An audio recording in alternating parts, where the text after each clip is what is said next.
Study IQ IAS, अब तैयारी हुई अफोर्डेबल।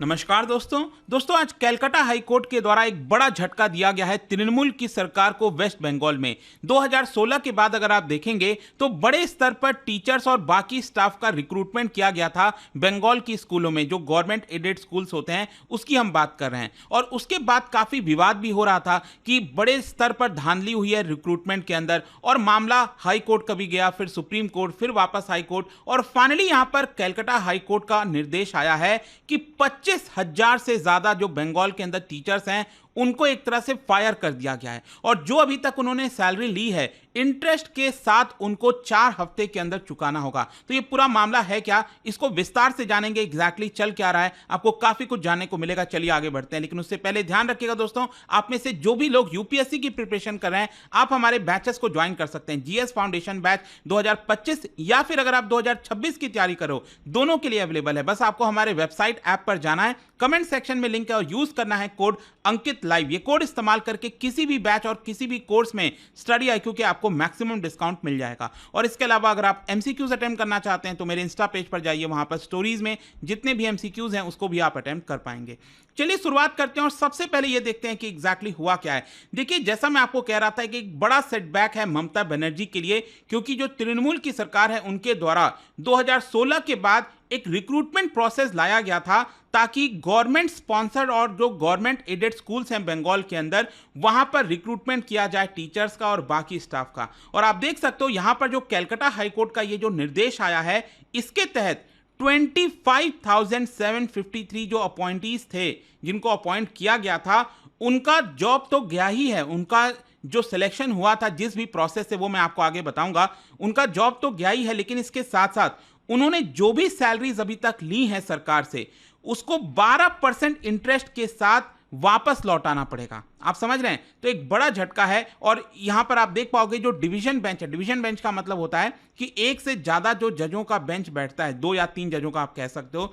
तो यहां पर 2 जजों का बेंच था, उन्होंने यह फैसला सुनाया और कहा कि जिस तरह से रिक्रूटमेंट हुआ था वो काफी इलीगल था। यहां पर उनके द्वारा यह भी बोला गया कि ब्लैंक OMR शीट ये भी जमा किए गए थे। देखो क्या होता है ना, अगर आपको टीचर की नौकरी चाहिए, जैसे बंगाल के अंदर हुआ, तो आपको एक टेस्ट देना होता है, तो उसमें OMR शीट आपको पता है वो फिल करनी होती है। तो कुछ टीचर्स ने तो OMR शीट फिल ही नहीं किया था, लेकिन उसके बावजूद भी उनको यहां पर जो नौकरी है वो दे दी जाती है। और इसीलिए कलकत्ता हाईकोर्ट ने कहा कि 4 हफ्ते के अंदर अंदर आपको पूरी सैलरी 12% इंटरेस्ट के साथ वापस लौटाना होगा। और यहां पर पूरी सैलरी वापस मिल जाए, इसके लिए जो जिम्मेदारी है वो कलकत्ता हाईकोर्ट ने डिस्ट्रिक्ट मजिस्ट्रेट के ऊपर डाल दी है। और डिस्ट्रिक्ट मजिस्ट्रेट को कहा है कि आपकी जिम्मेदारी है कि आपके एरिया में जितने भी टीचर्स हैं वो यहां पर सारा पैसा लौटा दें। खैर, ये पूरा स्कैम है क्या, मैं आपको एक बार बता देता हूं। 2014 में वेस्ट बंगाल की सरकार एक रिक्रूटमेंट पब्लिश करती है कि हमें टीचर्स की आवश्यकता है, और ये बेसिकली स्टेट लेवल जो सिलेक्शन टेस्ट होता है उसके तहत किया जाएगा। और जो पूरा रिक्रूटमेंट का प्रोसेस है वो 2016 से स्टार्ट हो जाता है। और यहां पर आप देख सकते हैं करीब 23 लाख कैंडिडेट्स इस पूरे रिक्रूटमेंट प्रोसेस में बैठे थे ताकि उनका सिलेक्शन हो जाए। और वैकेंसी कितनी थी? वैकेंसी थी 24,640। लेकिन यहां पर अगर आप देखोगे जो अपॉइंटमेंट किया गया था, अपॉइंटमेंट लेटर भेजा गया था, वो भेजा गया था 25,753 लोगों को। मतलब वैकेंसी जितनी थी उससे ज्यादा अपॉइंटमेंट लेटर भेजे गए थे। पहली बात ये हो गया। फिर यहां पर आप देख सकते हो, यहां पर जो भी पोस्ट के लिए रिक्रूटमेंट हो रहा था वो लगभग सभी क्लासेस 9, 10, 11, 12 और साथ ही साथ ग्रुप C और ग्रुप D के स्टाफर्स के लिए भी जो रिक्रूटमेंट है वो सब कुछ किया गया था। एक तो ये वाला केस है। फिर दूसरा केस एक और ये था कि 2016 में एक और नोटिफिकेशन जारी हुआ था 13,000 ग्रुप D एम्प्लॉइज को रिक्रूट करने के लिए, वही गवर्नमेंट रन स्कूल्स के अंदर। और 2019 में एक चीज पता चलती है कि यहां पर जो अपॉइंटमेंट पैनल था वो आपका एक्सपायर हो चुका है, उसके बावजूद भी 25 लोगों को यहां पर अपॉइंटमेंट दिया गया है। तो इस तरह के कई सारे मामले लगातार सामने आ रहे थे, लोग कंप्लेन कर रहे थे, कोर्ट जा रहे थे कि जो भी रिक्रूटमेंट हुआ है उसमें बहुत बड़ी धांधली हुई है। और इसी को देखते हुए देखिए, सबसे पहले मामला जो है कलकत्ता हाईकोर्ट के अंदर जाता है। और कलकत्ता हाईकोर्ट ने उस समय क्या किया, अब देखिए इसमें भी एक और चीज है। कलकत्ता हाईकोर्ट के अंदर जो जज के द्वारा सुनवाई की जा रही थी वो थे अभिजीत गंगोपाध्याय, अभिजीत गांगुली, ठीक है। और आपको पता है अभिजीत गांगुली ने रिटायर मतलब कि वो अब इस्तीफा दे दिया था उन्होंने अभी जस्ट कुछ दिन पहले, और वो बीजेपी ज्वाइन कर गए और इस समय लोकसभा का चुनाव लड़ रहे हैं वेस्ट बंगाल के अंदर। खैर, यहां पर क्या हुआ कि अभिजीत गांगुली की तरफ से जो एक तरह से आपका निर्णय सुनाया गया था, उसमें उन्होंने 36,000 अनट्रेन्ड प्राइमरी टीचर्स का अपॉइंटमेंट कैंसिल कर दिया था। फिर इसका जो आंकड़ा है वो एक्चुअली चेंज हुआ, 36,000 कभी 32,000, लेकिन ओवरऑल आप समझिए आज जो अपॉइंटमेंट कैंसिल हुआ है वो करीब 25,753 जो स्टाफ हैं टीचर इंक्लूडिंग टीचर्स उनका हुआ है। तो यहां पर मैं आपको बताता हूं कि जब ये सुनवाई हाईकोर्ट के अंदर चल रही थी, ये पिछले साल की बात है, तो उस समय सीबीआई ने भी यहां पर जो पूरा जांच है वो किया था। और मैं आपको बता दूं कि सीबीआई जो है उन्होंने उस समय के वेस्ट बंगाल के जो एजुकेशन मिनिस्टर थे तृणमूल कांग्रेस के अंदर, पार्था चटर्जी, उनको भी अरेस्ट किया था। और यहाँ पर जब सर्च वगैरह किया गया था तो उसमें आप देखिए करोड़ों रुपए जो है रुपए, गोल्ड, इस तरह की चीज़ें बरामद की गई थी। तो ये सारी चीज़ें धीरे धीरे करके सामने आ रही थी। अब क्या होता है कि मामला, क्योंकि कलकत्ता हाईकोर्ट ने उस समय क्या किया, पिछले साल जो पूरा अपॉइंटमेंट था उसको कैंसिल कर दिया। इसको देखते हुए सरकार चली गई सुप्रीम कोर्ट के अंदर कि कलकत्ता हाईकोर्ट का जो फैसला है वो गलत है।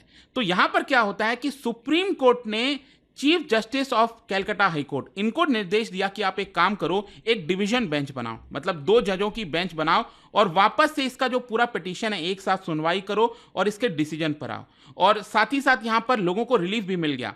जो टीचर्स रिक्रूट हुए थे जिनका अपॉइंटमेंट कैंसिल किया गया था पिछले साल, उनको बोल दिया गया कि 6 महीने तक आपका अपॉइंटमेंट कैंसिल नहीं होगा, उसके ऊपर स्टे लगा दिया गया। और सुप्रीम कोर्ट का यह कहना था कि हम चाहते हैं कि जो डिवीजन बेंच है, 2 जजों की बेंच है, वो इसकी पूरी सुनवाई कर ले। ठीक है, अब इसके साथ साथ क्या होता है कि अल्टीमेटली मामला वापस कहां चला गया, कलकत्ता हाईकोर्ट के अंदर। चीफ जस्टिस ने 2 जजों की बेंच यहां पर बना दी और कलकत्ता हाईकोर्ट की इस बेंच ने वापस से सीबीआई को बोला कि आप इसको लेकर फर्दर जो भी जांच करनी है वो करिए और 3 महीने के अंदर रिपोर्ट सबमिट करिए। और फाइनली जो 3 महीने के अंदर रिपोर्ट है वो यहां पर सबमिट कर दी जाती है। और अगेन यहां पर इसी को लेकर फाइनली आज जो है वो सुनवाई की गई है, जिसके तहत करीब 25-26 हजार टीचर्स का जो अपॉइंटमेंट है वो फाइनली कैंसिल कर दिया गया है। अब बताया यही जा रहा है कि अगेन वापस से स्टेट गवर्नमेंट, मतलब जो तृणमूल सरकार की सरकार है, वो वापस से अब सुप्रीम कोर्ट जाएगी। ठीक है, तो अब देखना होगा कि वापस से इस फैसले को चैलेंज किया जाता है, सुप्रीम कोर्ट जाएंगे अगर, तो सुप्रीम कोर्ट इसको लेकर क्या कहेगा। वैसे मैं आपको बता दूं कि यहां पर इस पूरे मामले में बहुत से लोग इस समय जेल में हैं। जो सीबीआई वगैरह पूरी जांच की थी इसको लेकर, एक तो पार्था चटर्जी मैंने आपको बताया था, वो भी जेल गए थे, उस समय के मिनिस्टर थे, और साथ ही साथ जो ऑफिशियल्स इससे जुड़े हुए थे वो भी जेल उनको भेजा गया था। तो काफी बड़ा एक धांधली आप कह सकते हो रिक्रूटमेंट के अंदर, और विच इज वेरी अनफॉर्चुनेट। खैर, इसको लेकर पॉलिटिक्स वगैरह भी होगी, आपको पता है इस समय चुनाव का भी सीजन चल रहा है और बीजेपी ने डायरेक्टली टारगेट किया है ममता बनर्जी की सरकार को और कहा है कि खुद जो चीफ मिनिस्टर है ममता बनर्जी और उनके जो नेफ्यू हैं अभिषेक बनर्जी, वो इसके अंदर शामिल हैं, उनको इसको लेकर सजा होनी चाहिए। और साथ ही साथ कहा कि जो अभी चुनाव हो रहा है उसमें उनको हराया जाएगा। तो ये सारी चीजें इस समय अब आपको देखने को मिल रही हैं। तो आई होप आपको समझ में आ गया होगा कि एग्जैक्टली ये पूरा मामला है क्या, और देखते हैं अल्टीमेटली इसको लेकर सुप्रीम कोर्ट में क्या सुनवाई होती है, कब जाती है वेस्ट बंगाल की सरकार। और अल्टीमेटली आप समझिए कि जितने भी टीचर्स रिक्रूट हुए थे, अब मे भी हो सकता है कि उसमें से कुछ सही भी होंगे, राइट। अब 25-26 हजार रिक्रूटमेंट हो रहा है तो उसमें बहुत सही भी होंगे, तो अल्टीमेटली वो भी पिस जाते हैं इसके अंदर। दिस इज वेरी अनफॉर्चुनेट कि अगर प्रोसेस सही से नहीं होता है तो जो गलत लोग रिक्रूट हुए हैं उनका तो नौकरी जाना चाहिए, वो तो ठीक है, लेकिन जो सही तरीके से लोग रिक्रूट हुए हैं वो भी अनफॉर्चुनेटली यहां पर उनकी नौकरी चली जाती है।